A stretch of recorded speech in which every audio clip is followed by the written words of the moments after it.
Good evening, ladies and gentlemen. I'm Ryan Eastman, all the way on the other coast for this game, coming to you live from the Prism Palace in Santa Ana, California, for Game 3 of the FBA Finals. Joining me in the booth once again is Donovan Ritter. How you doing, Donovan? I'm great. I'm glad to be here, Ryan. Thanks for having me. Well, here we are, Game 3. First two games went the way of Biloxi, able to defend home court advantage, even though Game 2 was a very close affair. Aditya did everything he could in the second half to pull them ahead, and honestly, the Civet has to be wondering if after his absolutely cold start in Game 2 in that first half, maybe if he had made one more shot to start it off, he could have actually been able to carry the team to a win on the road, but now he has to kind of put that mentality here at home and not let that put him down. Absolutely. Any players, I mean, obviously, game one, you joined me for. Any players from game one that you're keeping an eye on here in game three now that we are uh, in a hostile environment for, uh, For Biloxi, yeah.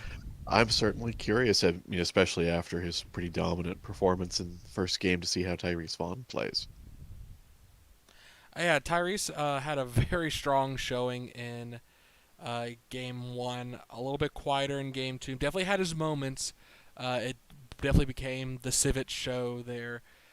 I really want to see how for Biloxi if uh, their three kind of key factor players can continue to be consistent like they have been. Derek Kim, Sterling, River. Vilkasitis came into the last game and definitely had some impressive moments. He got into a bit of a hot streak there. Uh, but I want to see Lowenthal step up. I mean, we've seen all the other starters have an opportunity. I want to see Lowenthal here tonight step up as well. Yeah, definitely so. Any final thoughts before we get this game started? No, I think about ready to go though. Are you thinking that this is the game for your prediction My that my game five BLV will win it. I don't know. I feel like the momentum is in Biloxi's favor. It's just gonna be such a difficult thing to come into this game. And getting a steal on the road, especially in this hostile environment, is not an easy situation for any team. And being ahead as they are, I feel like Biloxi's going to come in a little bit cocky. They might have some explosive uh, momentum in the beginning, but I trust in Santa Ana to actually be able to keep up with them this game. We saw them finally pick it up on the road last game, and I would be shocked if they, coming home, are not able to keep that up here tonight. that makes sense? I'm certainly excited to see it. And I think I see the players heading to the court now.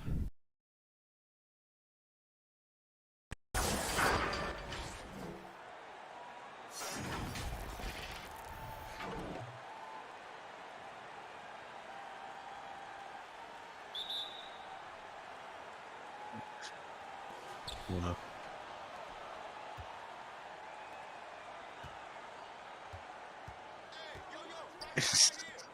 What I think the big first tonight are going to be really interesting, just given Sterling's, potential for aggressive play in a hostile environment. I think that'll be a thing to watch tonight.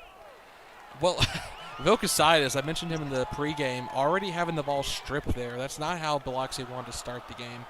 And I'd No. agree that I want to keep an eye on Sterling, how he does on the road with the fouls. We did see a player foul out last game, but it was due to intentional fouling at the end of the game to draw uh, Biloxi to the line for free throws, hoping to get a few misses so they could make it up. But fouling has really not come into play too much here.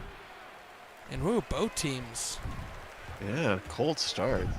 I mean, maybe those days off, but yeah, Oh, there we go. a little stutter step to get an open lane to the basket, laying it up and in.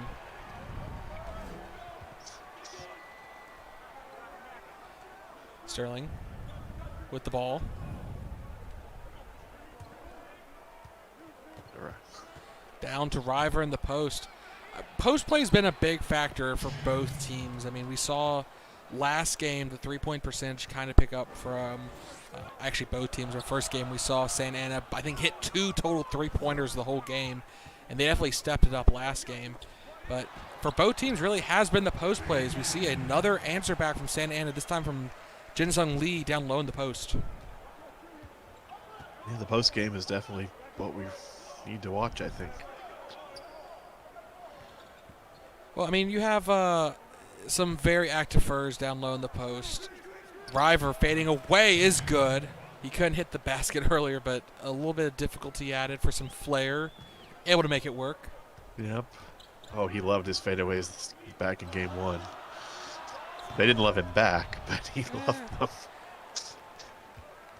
Whatever gets the job done for Biloxi. I mean, if they could prove me wrong and go ahead and give 3-0, that would basically be a championship in the bag. I don't think we've ever seen a reverse sweep in the finals. So that would be insane. Down low to Jin-Sung for the dunk. Driving to the basket, but the pace of play here is Tyrese challenges Sterling in the post. In transition, but no good on the hook shot. Kim giving over to Sterling, who has a great matchup against Simmons, who just bullies his way down low in the post. As you'd expect. I mean, you would think the defense, they've been seeing these plays drawn out the first 2 games that created this bad matchup with Aditya against Sterling. They'd have some kind of game plan in mind with the big first to switch off of him. I mean, they're going to keep going to it until they make an adjustment. Aditya good from the free throw line. I was not going to say anything since we jinxed River last game. We commentated to miss his first 2.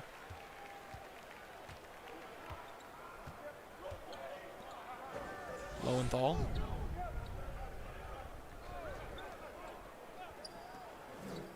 Dishing out to Kim way up at the top of the arc and back to River again. They're pulling the defense away, letting River just work his magic down low in the post as he makes yet another here, and he's already contributed 6 other 8 points here tonight.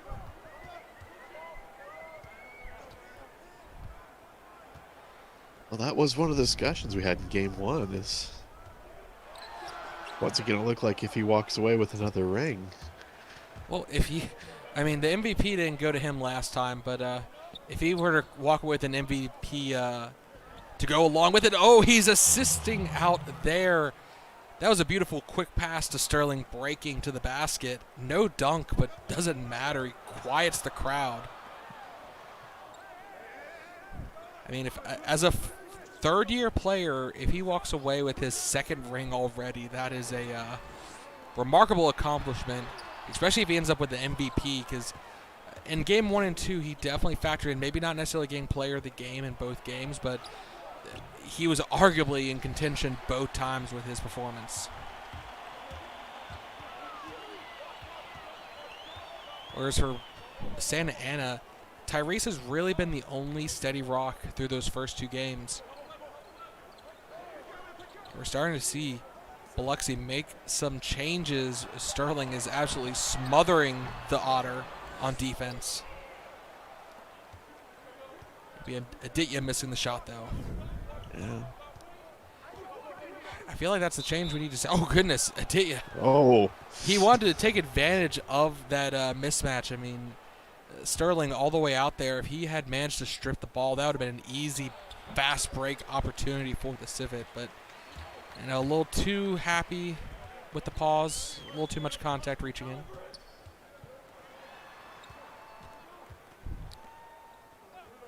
Tyrese. Top of the post over to Dia. Shot clock starting to wind down. Both teams actually have been fairly good about managing their shot clock situations. We haven't seen too many forced shots. But forced attempts at another steal will cause a 2nd foul. Santa Ana feeling a little bit, I don't even say desperate, but feeling aggressive here tonight. Maybe an adjustment they've made. Well, like you said, keeping the pressure on Biloxi. They are the team. Ooh, nice little layup there from the Griffin. They are the team that needs to, shut up or put up or shut up. I'm combining words here tonight. They definitely talked a big game the past couple seasons, and they've definitely had those runs. They've been a dangerous threat, a perennial contender, just not able to actually close it out and pull a ring. And as we mentioned in Game 1, I think both these teams, we're going to see different rosters coming back next year just due to the number of starters that are hitting free agency, and assuredly the value of their contracts they're going to be awarded. Absolutely. I mean, I could see maybe one of the teams that doesn't make it considering taking a short-term deal at a discount in order to continue to compete. As we see Malone just dancing around the Civitan, rolling it in from the fingertips. 6-point game here. This is starting to look a lot like Game 1. Yeah, I mean, Game 2 started off with that 0-8 run, which, didn't really matter in the end too much. And, Aditya, answering back from the post. He's getting it done from down low, but I'd like to see him stretch the defense, get some threes going. But maybe he just needs to get a feel for the ball here tonight. Don't want any wasted opportunities. River off the glass, no good. It's going to be a fast break. Jinsun gets Sterling fouled from behind, but he'll get the and one. And Sterling thought he was about to get a beautiful block, but the Black Bear was able to hold on through the contact and actually get the foul called.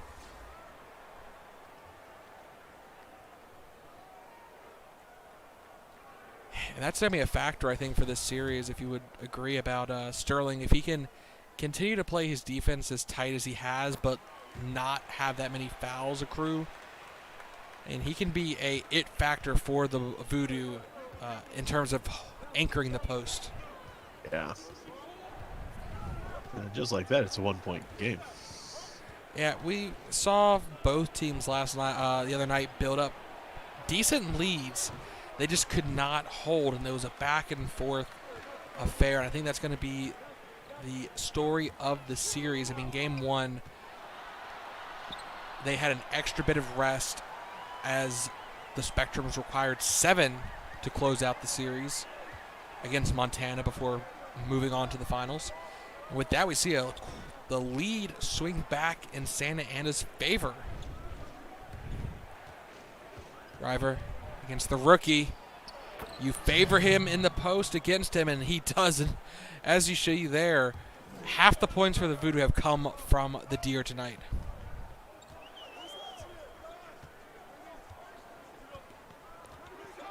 Have to wonder how long until an adjustment gets made, and oh no. As I talked about his fouling and needing to be hope to have low fouls, that's his second now in the quarter, and they're going to have to bench him after that. I mean, they were pulling the starters out anyways, but they can't afford Sterling to have 3 fouls in the first quarter. First quarter, yeah. I mean, he's been good so far this series about limiting. I think the most he's had is 3, maybe 4. So it's not like he's really had to consider being conservative. Especially how close this game is starting to look. River, they're just going to keep rolling off of him. Oh no, 3-second violation. The rookie able to make the Deer second guess himself before going for the shot, and he's going to get called for the 3-second violation in the post.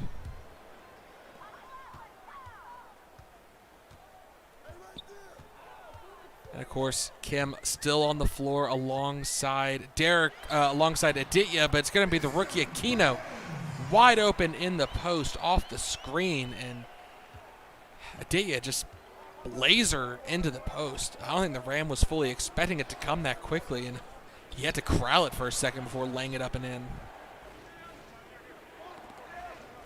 I don't know that he expected to be quite so open. Well, that too. I mean, that's why I think Aditya gave him such a bullet pass. He's like, okay, I need to get this ball here ASAP or else defense is going to collapse on him. But there we go. That's how the play was drawn up. Aquino elevating for the dunk, and Santa Ana now up by 5. And even though they've had the same number of baskets made, it's been those extra free throws that have pulled them ahead.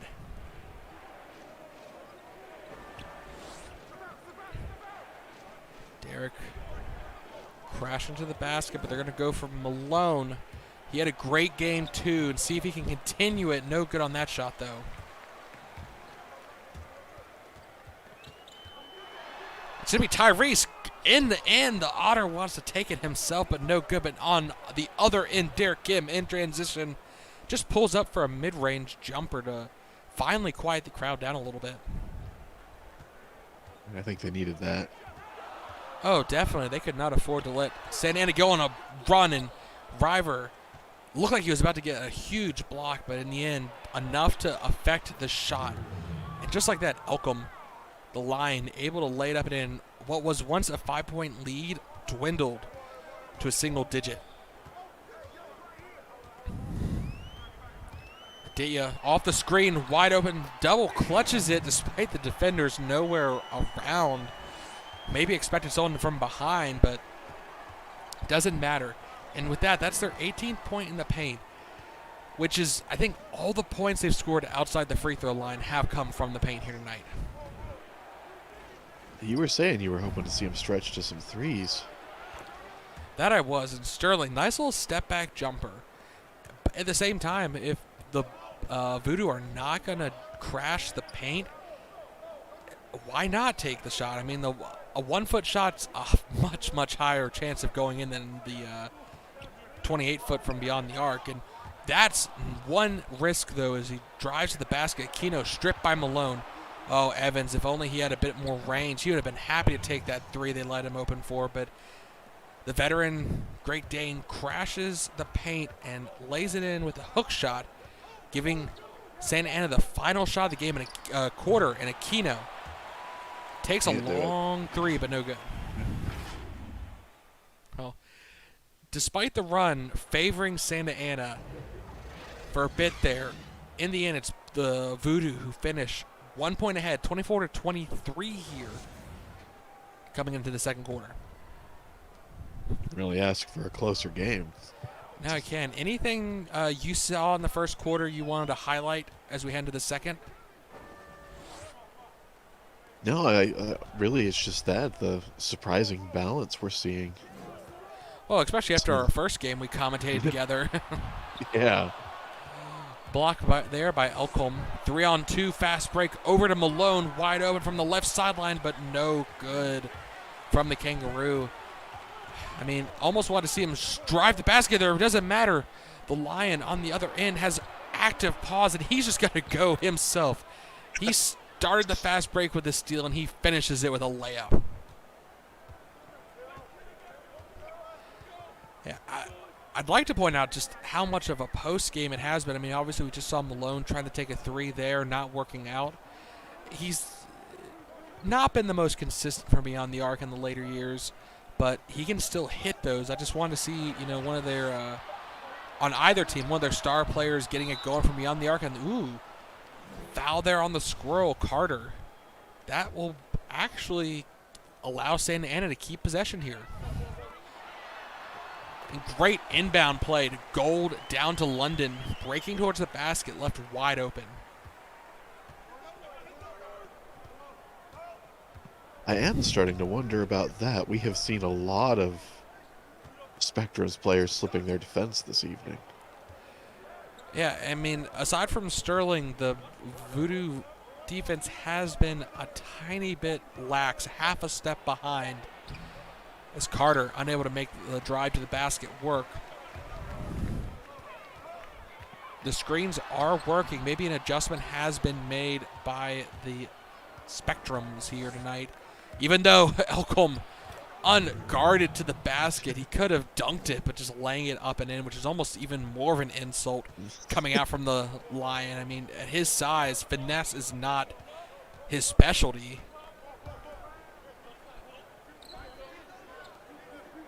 Lagerstrom over to London, calling for the screen. He had a bit of opening there, but decided not to take the shot. Ooh, but a moving pull-up jumper is not the most accurate of shots to take, though. No. All right, there, 1 of 5 so far to start this game. Have to see if the rest of the bench can pick it up with his difficulties, but Cantor just rolling around the defense. The Spectrum's not expecting him to be that agile to get to the paint. I wouldn't be surprised if Santa Ana calls a timeout, honestly. I mean, just to break the momentum. Yeah, we saw this in the first game, too, with the... It just feels like there's a mismatch between the bench strengths. Yeah, I mean, I think part of it is the experience. I mean, Gold absolutely lit it up last game. And, oh, no, there's the shot clock violation. I was complimenting both teams in the pregame that they had been doing pretty well at managing their clock, but Carroll there just unable to get the shot up in time. I mean, Gold last game, I think, was nearly perfect from the into the first half, perfect from the field. So the Spectrum's bench did pick it up last game, but that inconsistency might be biting them here. Lowenthal back on the floor for the Voodoo. But it's going to be Cantor fading away. Up by 7 now. This is the biggest lead for the Voodoo tonight. But we've seen the Spectrums close the gap, but London still wants to be the one to get it done and just not converting. Lowenthal off the glass is good. Up by 9 now. And again, Spectrums, I feel a timeout would be appropriate. Maybe let Aquino run the offense. I mean, he's on the bench right now, but still, you know. London is not getting it done here. Down pass, but intercepted by Carter. And Vilka will be the one to come up with a 2-on-1 fast break. Vilka laying in off the glass. Double-digit lead in a blink of an eye. Yeah. And we do see Santa Ana. Yeah, there we go. There it is. I mean, about 5 points too late, probably. And the crowd has just gone absolutely quiet here as both teams head to the bench to talk with their coach. They've just got to come up with an answer for this. Yeah, but they're going to go with London still. They trust in him, and they want to stick to their game plan. But they do bring Hughes back on the floor. I'd like to maybe get her going from beyond the arc. And it will actually, and that's why this game has swung this so far. The 12-4 run in the last 4 minutes. It's not even like the Voodoo have been scoring in a frenzy. It's just the Spectrums have gone cold. Yeah. Carter in the paint, able to work the defense for a basket. Getting it back to that 11-point game. And London, let's see what they go with. He was running mostly isolation plays, but now with a starter on the floor, what are they going to do? And just, okay, that's his second make at least. I mean, he got it in. That's something. Oh. But you saw the little card there. The Voodoo bench have outscored the Spectrums by 10 now as Carter hits the free throw jumper. Not how Santa Ana wanted to start this second quarter. They did not. After being down only by 1, having a decent lead, and now they're staring at an 11-point deficit here. Yep. Oh, but London. Maybe that timeout was a bit of a pep talk for him as he hits the 3 as the shot clock was winding down. Yeah. See, at least that was he had a set stance, able to hit it, but Lowenthal, he came off the double screen perfectly. Open shot, just not able to convert it. Seba. Over to London. London open again. Oh, man, if he had hit that 3, I would have made up a lot of his mistakes earlier, but unable to do so. It's always a tough shot. I mean, even best case, completely open, you expect a player to hit it maybe 40% of the time, and that's like the best of the best. Carter calling for the screen. Long three, no good. Both teams suddenly switching to the long-range assault, even though not really getting it done. Oh, and Seba, he saw London so wide open from an area he just hit a three from, but he just absolutely sent that into the stands, and I hope none of the fans got hit by that. I think everyone's okay. Oh my God, the baby in row 4. Oh no, just an ugly baby. I need to say there's no baby in row 4. I promise. Please don't murder me on Twitter. You live dangerously, Ryan. Look, I commentate with the polar bear. Have you commentated with the polar bear when he's hangry? It's living on a knife's edge. I don't think I have. Yeah. When a game goes to double overtime and Marcus has not had his afternoon snack, things get dangerous in the booth. Right there, Santa Ana answering back with a bucket within 6. And we see most of the starters back on the floor. Lowenthal down low in the post will get fouled by Jin Sung. Able to make the first, and we'll see Aditya heading back to the floor now. All the starters are back for the final 4 minutes of the first half. Lowenthal missing the second free throw, so it's only a 7-point game here. If you're Santa Ana, what range are you trying to get this game back to before the end of the half? I'd say within 3. Yeah, I'd agree. Being down by 11, I mean, obviously, hey, be up by 10. Aim for the stars. But it's not likely to have that huge of a scoring drought, so keep it realistic. I'd aim for being tied. Yeah, but at least get it within 1 basket. Well, especially after being down by 11. Lowenthal will just drive his way to the basket, laying it up and in. 3 for 5 here tonight, 7 points total. Keeping the Spectrums on their toes, and ooh, foul there against Penrod. I take it back. Now we will see all the starters head on the floor. Maybe? I think so, yeah. Hughes. Good on the shot. And no, actually, they'll keep Penrod out. They sent Lowenthal to the bench to rest. I guess he did come out a little earlier than the rest of the starters. And River, losing track of where he was on the court, trying to get around the Black Bear, a little too focused on beating his defender, lost track and stepped out of bounds. A little bit of a gift here for Santa Ana. It's not even Christmas yet.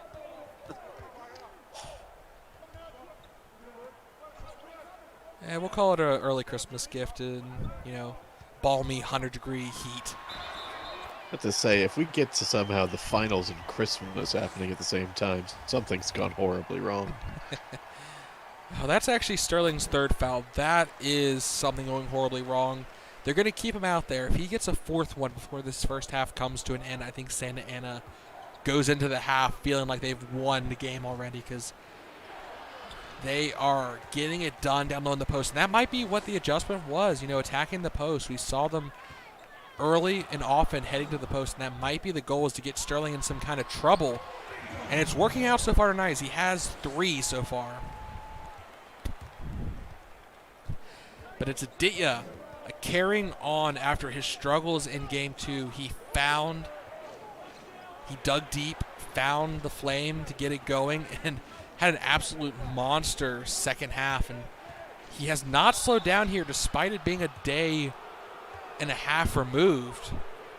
But Biloxi will head to the line, and we are tied right now, which, maybe that 10-point advantage for Santa Ana isn't so far-fetched. Maybe not.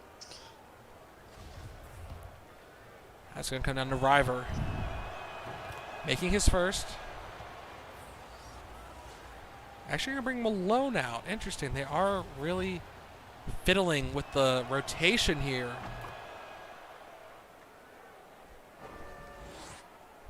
And free throw differential right there. 8 of 8 versus 3 of 4. It has been the Spectrums getting to the line early and often. And Tyrese, I'm surprised they didn't call Sterling on that because he absolutely bodied the Otter from behind, nearly knocked him over. But it'll be the Otter getting the better of the Polecat off the glass, tying it up once again, 45 apiece.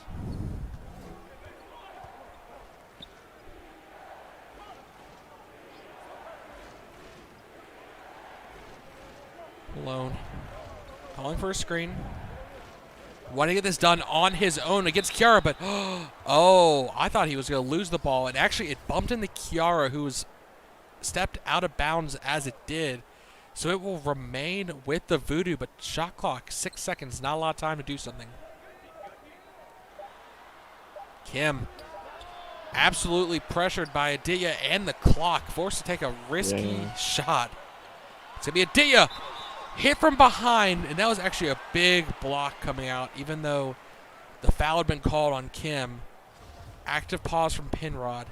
Made sure to at least prevent even the opportunity for that to have been an and one. Ooh. Missing the first, though. Good on the second. I guess that's their first missed free throw of the night. That it is. I mean, 9 of 10, 90% from the free throw line is quite well. River steps out with the hook shot, able to get it in, and once again, back and forth. That 11-point lead early in the game seems like a different game altogether. Well, it was mostly different players at that point. Well, layup and in once again for Santa Ana, back and forth. I mean, that might actually cause some second guessing from the coaching staff. You know, can we trust our bench? And Seba getting a little aggressive against his fellow Bird, but I think that was a little. I don't know if you noticed, but Evans was breaking towards the basket, and he had completely lost his man. He had to kind of foul there to avoid a easy pass from Kim. And it'll be Kim for three. That's, I think, their first three tonight for Biloxi. And yes, he does. And I mean, we saw him getting it done in the post and showing his range there. But it will be the Spectrums attempting to take the final shot of the half, maybe get a lead again. Over to Aditya, wide open three. And he nails it. Answering back with one of his own. Kim, 3/4 of a quarter. Ooh, that was close. Now, that would have been an absolute heartbreaker if that had actually gone in for the Spectrums. They weren't even defending it. Just like that, we actually see the Spectrums heading into the second half with a 1-point lead, 51-50. Wouldn't have guessed after the 11-point deficit. I wouldn't have either. I mean, we saw in game one, yes, they had a bit of a run to get back in the game, but it was off of Tyrese with the bench supporting him. It really wasn't much of them. But right then and there, 16 points from Aditya. That has been the main contributor for the Spectrums. And Tyrese has actually been a little bit calm here tonight. Only 2 for 6, 5 points total. I'd like to see a little bit more from him, but at the same time, I think we're seeing Biloxi's adjustment impacting his performance, and that's giving other players opportunities to score, like Lee Jin Sung, who has put up 11 here, actually showing up tonight. Glad to see him in the building. Aquino, coming off the bench, has been the one bright spot, I'd say, for the Spectrums tonight on the bench with 2 for 3 from the field. In London, despite 7 points, a lot of volume shooting, and just has not worked out for him, and he's part of the reason why they struggled and got that 11-point deficit built up in that second quarter.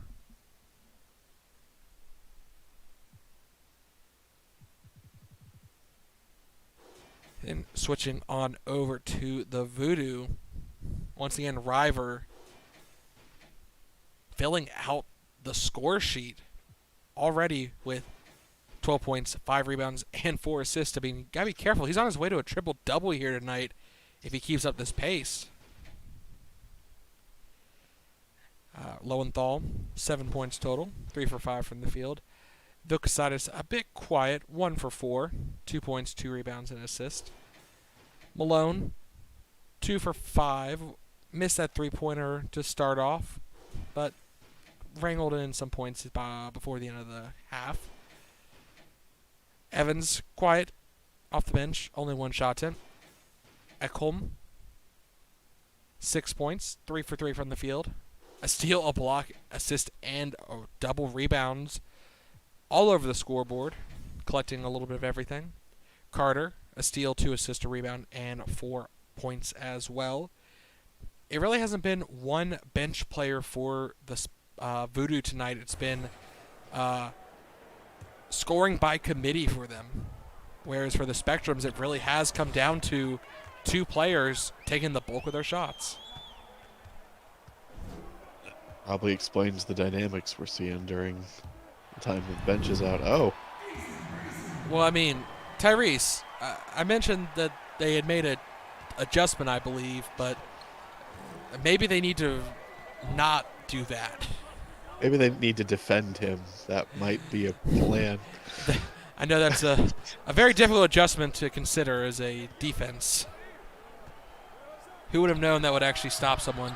Kim hit a 3 to end the first half, unable to get one going again. Kiara, who's wide open. The Spotted Leopard elevating dunk contest champion, getting it done there.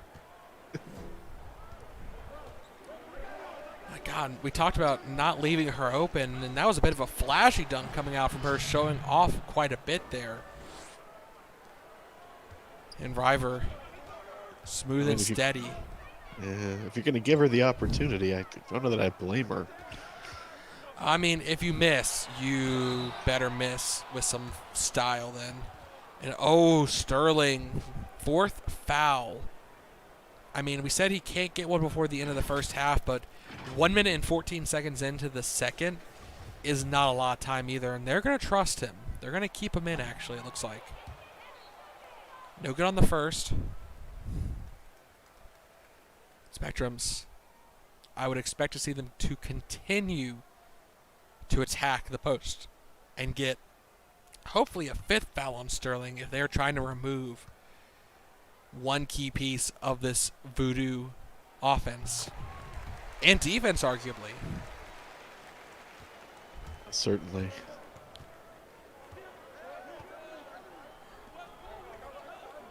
Kim calling for a screen from Sterling, or from River. It gets River matched up against Aditya. A very easy shot. She just backs down to the post with the hook and lays it up and in over the civet.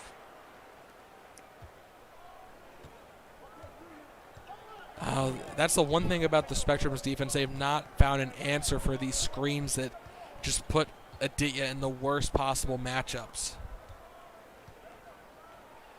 Tyrese leaning in against Sterling, but not able to get any kind of contact, missing the shot too. Kim wide open. Didn't matter if he made it or not because River was going to be there for the offensive board, but he saved the Deer a jump and made that open shot. But Aditya, he just finds an open lane, pulling back, and Kim unable to keep up.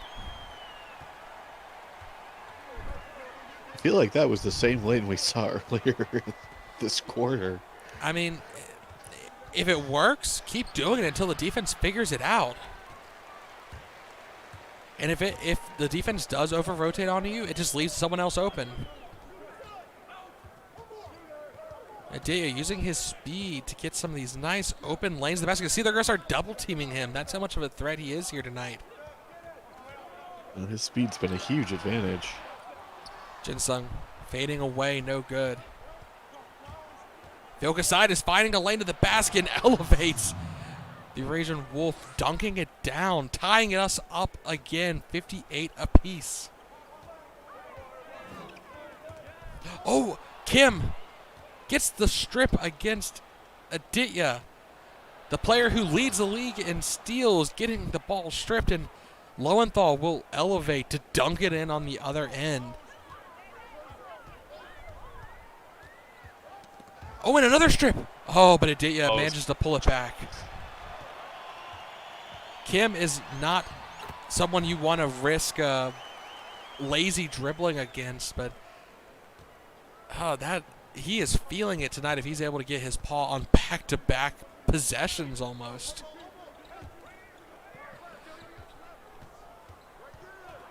River.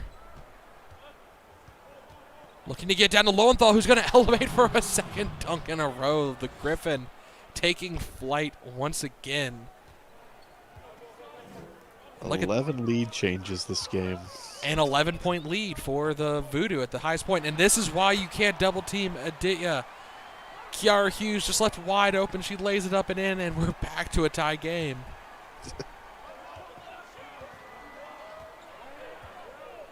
I mean, sure, Angun has been absolutely tearing you up, but you cannot afford to double team. Maybe if the bench was out on the floor, but not with the kind of offensive power they have.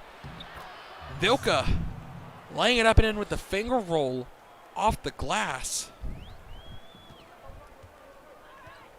Neither team willing to give it up here.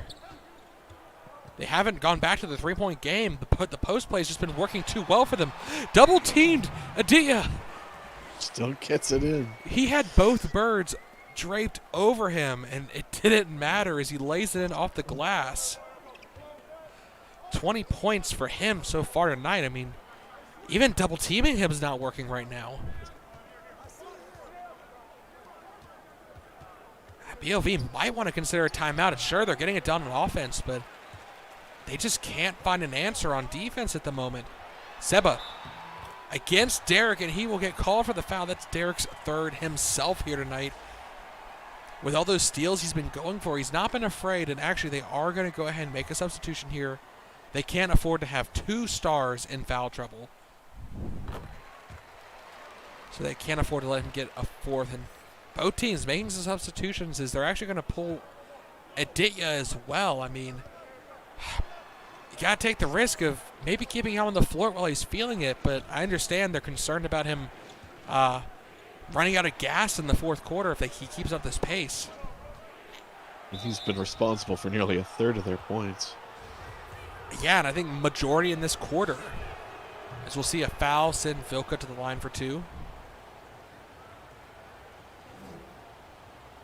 I mean, in the finals, it's a tough call as a coach to make. You have a player that's playing absolutely lights out, but at the same time, you know you still have 18 minutes a game to play, and he's kept you in it, but he hasn't pulled you away. And if it comes down to the final minute and you have your one star is gassed, he's less likely to make that shot when he needs to make it. Same time, Right. If you're the star of the team, you got to be able to push it. And of course, there's more games to go too, and I'm sure that's in the back of the coach's mind. Yeah, one more game here in Santa Ana before we head back to Biloxi, assuming that Santa Ana can win one of the two games here at home. Vuk over to Hughes. Finding her way to the basket. There it is, Sterling's fifth foul, and that is, I believe, what Santa Ana has been aiming for all night. Putting the pressure on the Polecat, and they are not subbing him out. Oh. Ballsy. They are trusting him to keep up this kind of defense for 17 more minutes without drawing one foul. Lowenthal catching on fire here. Another layup off the glass. He's had two dunks and now a layup in this half.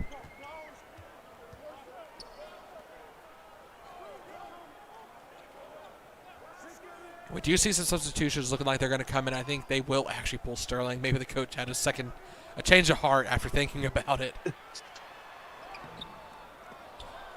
Lagerstrom coming up with the missed shot. A second chance at Sterling. Oh. That is why he matters. That block there. It's such a risk. He can be so explosive on defense, but at the same time, those fouls, when they start racking up. Double-edged sword. Carter for 3 is good. Pulling the Voodoo ahead by 2.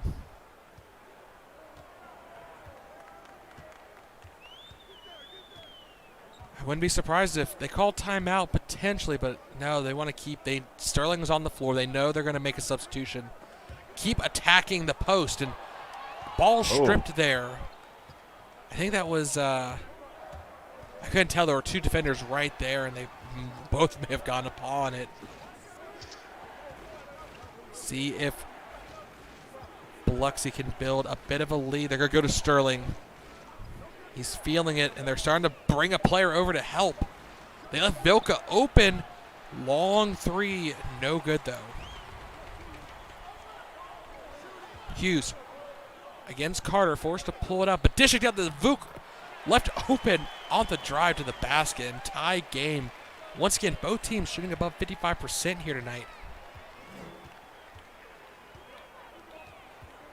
It's just a solid, close game. That it is. Neither team willing to back down. And ooh, a block there coming out from the Otter against the Squirrel. He had no opportunity. I mean, he just absolutely loomed over him. And oh, good. My heart just stopped there for a second. Yeah. I saw Sterling mixed in with that, and I thought for a second he was about to foul out in the third quarter. But no. Thankfully, he will go to the bench with 5 fouls here, I think. And they'll bring in Elkholm instead. If anything, Vilka should have been raising his paw, saying, yeah, I fouled. Not him. He wasn't involved. Oh, and Malone showing the hops on that missed free throw, going all the way down the other end of the court and dunking it. That's another lead change. And back again is Aquino. It rolls around the rim for the Ram, but he was able to juke the Lion on the steal attempt and just get an open basket.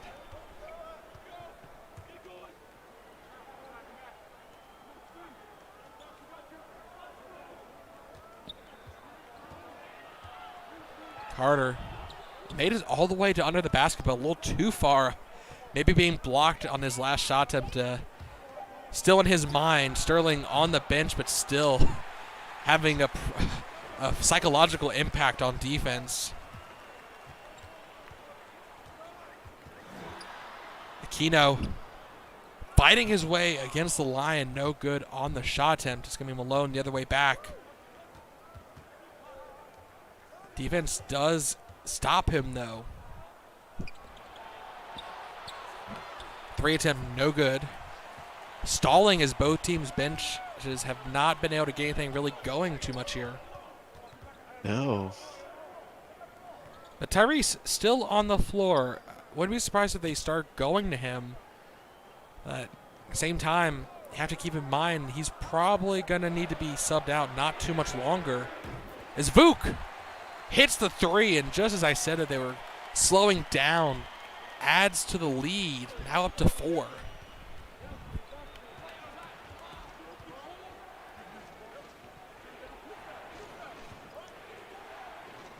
You hear defense chanting. They want this stop at Malone. Oh. Even though the defense was on him, he still decides, you know what, I'm just going to dunk it here.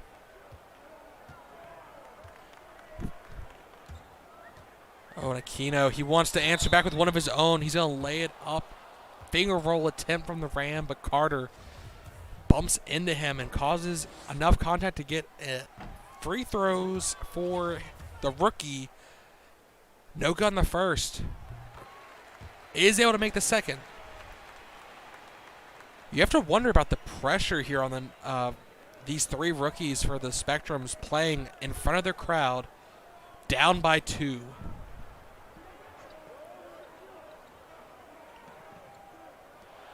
Kim, no good.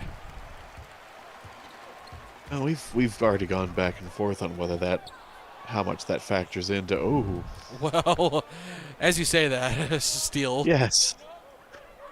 How much that inexperience factors into some of the differences we've seen in the play during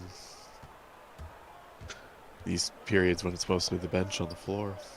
And by factor means mostly rookies, even though London has, I don't want to say tried to lead the team, but tried to get it done on his own. It just hasn't really worked too much.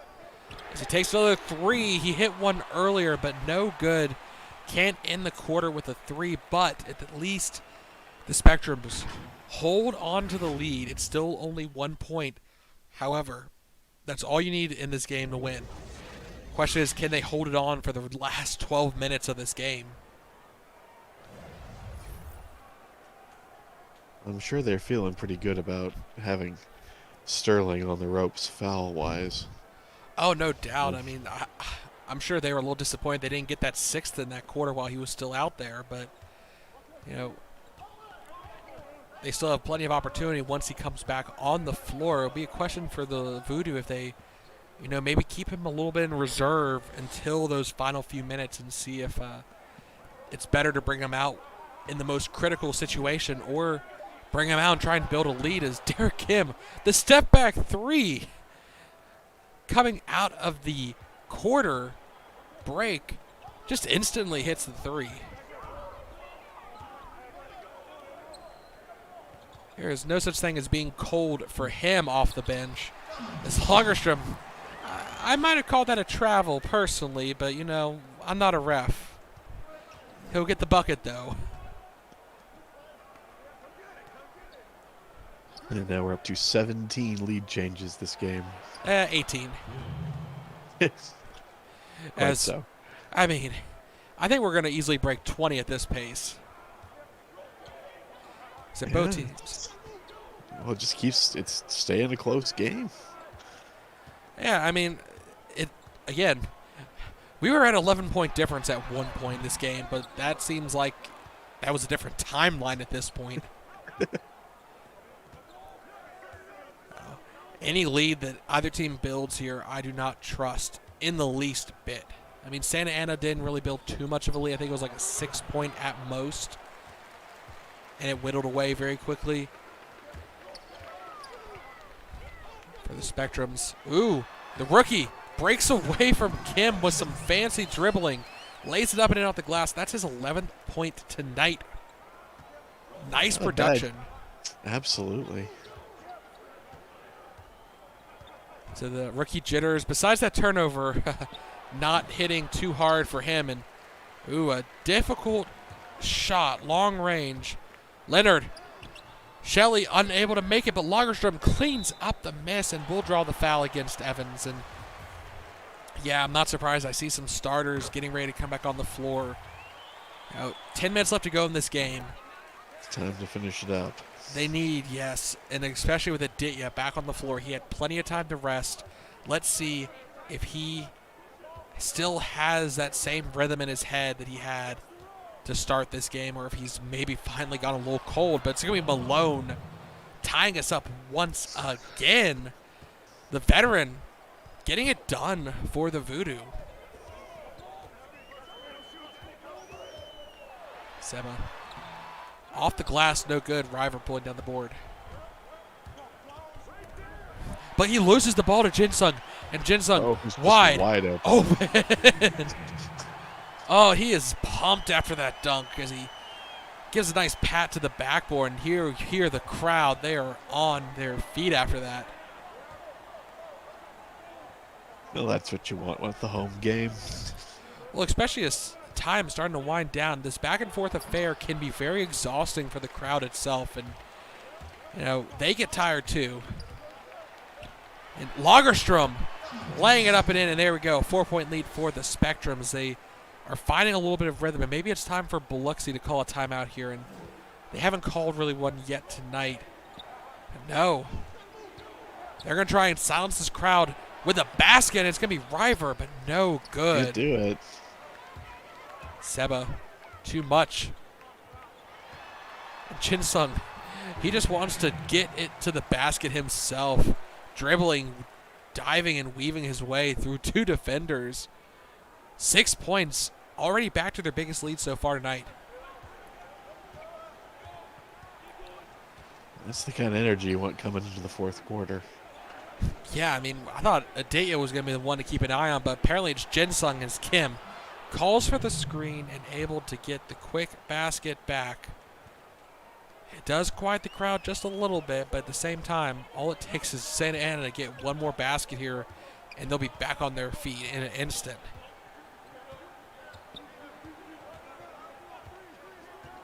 Time starting to run down. Akito blocked. Oh, That was block. a great block from River, and it will still be the Spectrum's ball, though.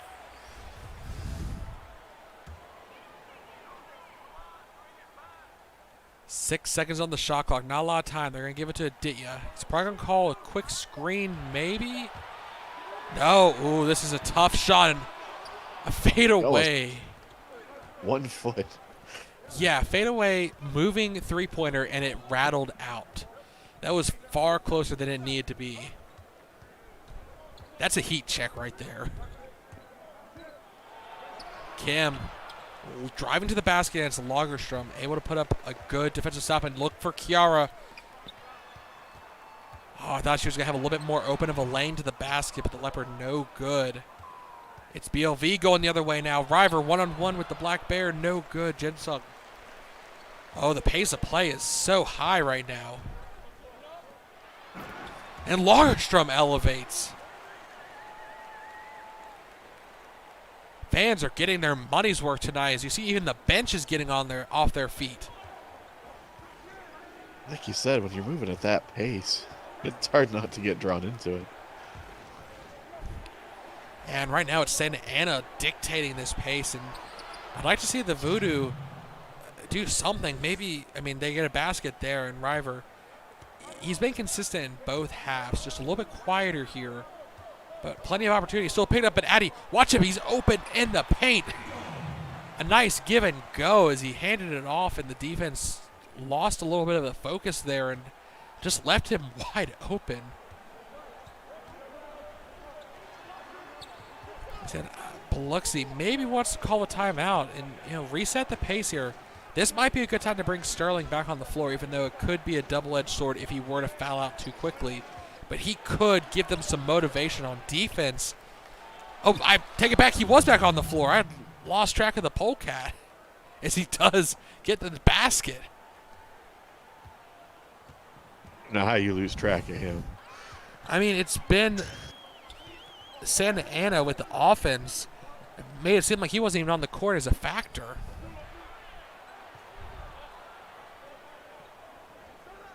They're just going to take it a little bit slower here.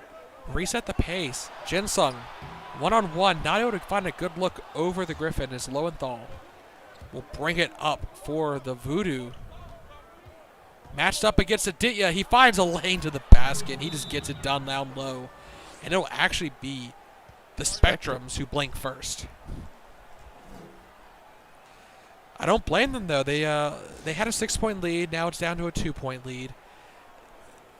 Maybe make some adjustments on their game plan here tonight, as Aditya has been on fire, but at the same time, even with his excellent performance, it's not like they've been able to pull away.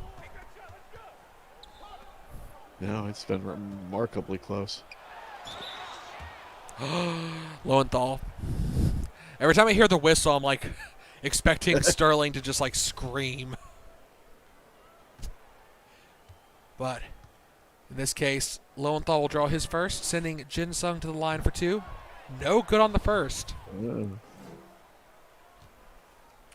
They were perfect for quite a while there, and now misses starting to leak in for the Spectrums, and they got to be careful. That might come back to haunt them.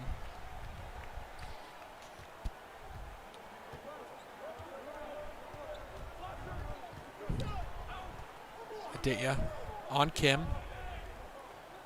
Lowenthal down to River. River just going to keep bullying the Toucan in the post, but no, they're going to give it to Lowenthal, who double-teamed Tyrese, almost getting a block from behind, but not able to. And Aditya wide open. That was too easy as a fast break. And the crowd's loving it. I don't blame him. I think he's almost up to 30 at this point tonight. Lowenthal. Oh, that time the defense does get a paw on it, I think, and they get a block. Another chance for a quick play, but they're forced to slow it down. Hughes down to Jin Sung, who's in the post. Gets the hop step, but no good. River comes up with it. Vilka. Oh, he gets the foul and one. And Kiara is pleading her case. Oh, she is not happy, and I wouldn't blame her. I mean, this 3-point turnaround already. It's still a one-possession game now. Well, what fun would it be if it weren't? That's the story of the night. Oh, I mean, poor statisticians trying to keep track of all those little details, like, oh, how many lead changes were there? A lot. That's all they can say. And Jin Sung with the fadeaway, making it work. About to cross the century mark, but BLV is not far behind. And they go to River. Oh, man, unable to get it to fall. Back to Jin Sung. Over to Seba. It rolls around the rim, but there we go. 100 broken by Santa Ana first. Spectrum's building up another 6-point lead, but we've seen those evaporate so quickly time and time again as Derek. He decides to elevate, taking the one flap to his advantage and dunking it in. Little guy gets some high hops there. And he strips the ball, and it's a battle for it now. And it's going to be a jump ball between Derek Kim and Aditya. And a little touchy down there as Derek knocks the ball out of Aditya's hands. No flagrant called, though. That's a little surprising. I almost would have expected a flagrant from that. That was a little, with the contact of 2 after. But no. Yeah. Unable to make it work. Seba somehow able to get it in with the contact from behind. No foul called. Again, refs, besides the fact that Sterling has racked up the fouls this game, have been moderately quiet on some contact plays. River fadeaway, no good, but Lowenthal will collect it and put it back up.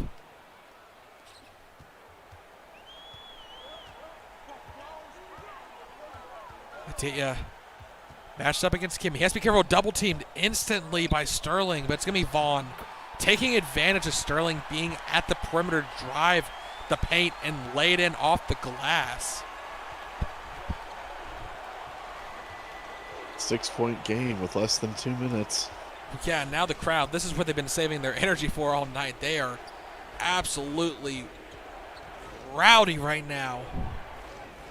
River, he doesn't feel it. He has to back it out to Kim. Kim, from beyond the arc, is good. Oh, no, they're going to say his claws were on the line there. Oh, that was the barest of margins. That could have, but still, big shot. They needed that basket, especially with the shot clock winding down. Aditya, he doesn't care who's he's against. Double teamed. Oh, finally, took River and Sterling. And even then, almost made it. The crowd, if they can, they've gotten even louder here. They know this possession is important to stop.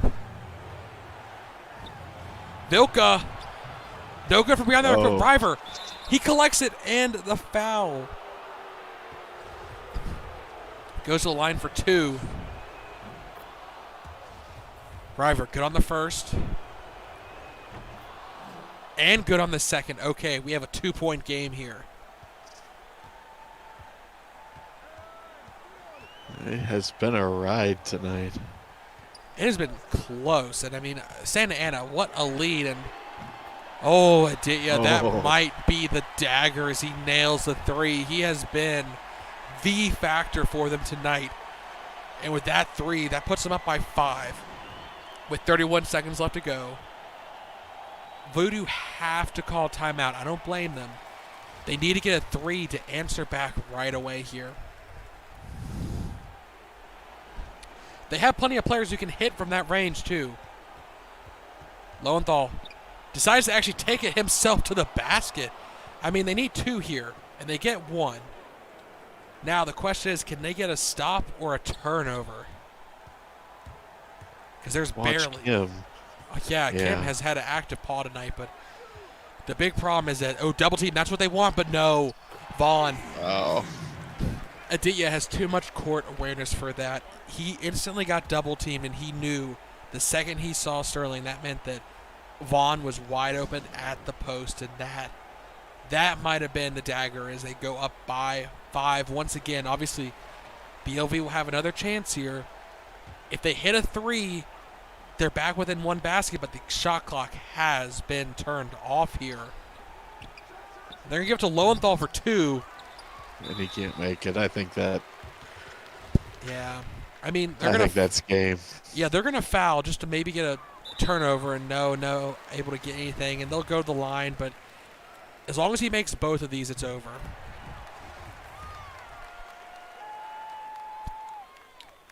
And yes, he does. That's a 3-possession game now, and the Voodoo, they won't give up completely, but it's a done game at this point. I'm calling it. Yep. And that ends it.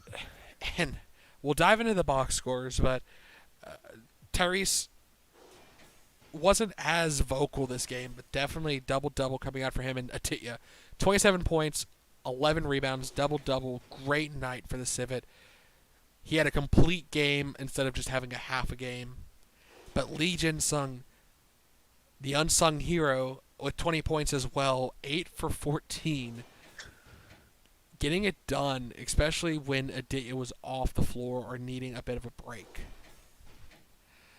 Aquino coming off the bench, as was Lagerstrom, putting up 8 points and 11 points respectively. JC Gold, after last game's brilliance, absolutely quiet, didn't even take a shot besides getting fouled. London might need to work on his shooting a little bit, 3 for 11. Some of those shots were a little forced. That's more of the issue than the fact that he missed. It's when the players forcing their shots. Yeah. And jumping on over for the Voodoo, 18 points for Kim. Good showing.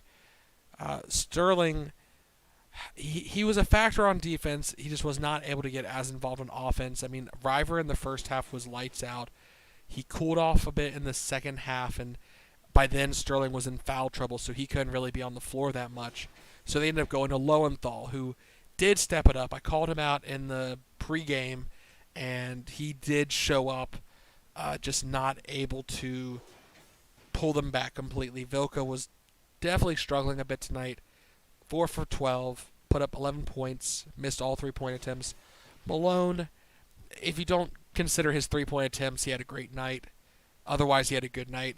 I mean, he shot well for overall, 10 points, but 21 minutes on the floor. Ekholm, 6 points, 4 rebounds, 4 assists. Carter, 3 for 6, 7 points, 1 rebound, 3 assists. And again, the Voodoo bench, I feel like overall did much better compared to the Spectrums. It's just this time, finally, the Spectrums had those 3 starters show up to match the Voodoo starters. Yeah. I think we'll see that even. But again, both teams had absolutely amazing offense. I think both finished well above 50% from the field, which, I mean, you want an explosive finals, but defense needs to step it up for both teams, honestly. Definitely. And that actually was the main differential as we look at the free throws. 20 of 25 for the Spectrums. They came out on top getting to the free throw line. Whereas the Voodoo barely made it there at all, only 9 attempts. Their 3-point game was much quieter, 3 of 15. They did shoot a little worse compared to, but they had more possessions thanks to those extra steals and those points off turnover that kept them in the game, but in the end, it just was not enough for them. It wasn't though. I would still walk away from this as the Spectrum's a little nervous that even at home it was this close with Aditya that much on fire. Yeah, I mean, down by 11, sure, they came back, but the fact that they kept pulling these 6, 7 point leads and then they just instantly watched them evaporate. I mean, in the end, they came out and they won. That's the end of the night. But you're right. There's gonna be that little seat at the back of their heads, like this was a lot tougher than it should have been. We gave it good to them on the road in game 2, but they gave it just as good back in game 3 here. And game 4 is not looking like it's going to be a breeze for the Spectrums. It could be very well another back and forth affair. Yeah. Uh, any final thoughts tonight before we close it out for the evening? No, I think I kind of got ahead of myself. That was kind of my final thought. Well, my final thought for the night is definitely we've seen on both teams now all 5 starters, I feel like, step up in one way or another. Kiara has not had a blowout night, but she has been very consistent, as we saw tonight, her kind of coming in when needed and getting the points done. I want to see how these two teams continue to make adjustments, because I feel like we saw the Voodoo make an adjustment against Tyrese. We saw him struggle a bit here tonight.